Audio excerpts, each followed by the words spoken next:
एक भयानक भूखा भेड़िया जो हजारों सालों से जंजीरों में बंधा था, अचानक एक पुराने सामान की दुकान में घुस आया। दुकान की लड़की जान बचाने के लिए जल्दी से एक पुतले का रूप धारण करके खड़ी हो गई।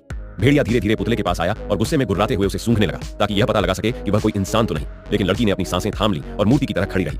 भेड़िया थोड़ा देर तक पुतले को देखता रहा और फिर यह मानकर कि वहां कुछ नहीं है, वह दुकान से बाहर जाने लगा। जैसे ही वह मुड़ा, लड़की ने डर के मारे अपनी आंखें थोड़ी हिलाई। भेड़िया तुरंत रुक गया और पीछे मुड़ा, लेकिन लड़की ने अपनी जगह नहीं छोड़ी।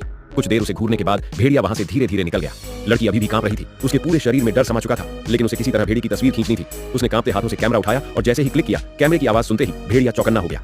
दूसरी तरफ रेगिस्तान में 4 यात्री भेड़िए को दूर से शीशे के जरिए देख रहे थे। वो बिल्कुल हिलने की कोशिश नहीं कर रहे थे, लेकिन भेड़िए ने उनके डर की गंध सूंघ ली और गुस्से में जोर से दहाड़ा। सबके होश उड़ गए। अब छुपने का कोई तरीका नहीं बचा था, तो चारों यात्री अपनी जान बचाने के लिए रेगिस्तान में भागने लगे। भेड़िया उनके पीछे दौड़ा। थोड़ी दूर जाने के बाद चारों ने आपस में फैसला किया कि वे अलग अलग दिशाओं में भागेंगे ताकि भेड़िया कंफ्यूज हो जाए। प्लान काम कर गया। भेड़िया वहीं खड़ा सोचता रह गया कि किसका पीछा करे। इसी बीच उनमें से एक आदमी और उसका दोस्त भागते भागते शहर के बीचों बीच पहुंच गए। अब वे थोड़े राहत में थे, लेकिन भेड़िए की दहाड़ें अब भी उनके कानों में गूंज रही थी।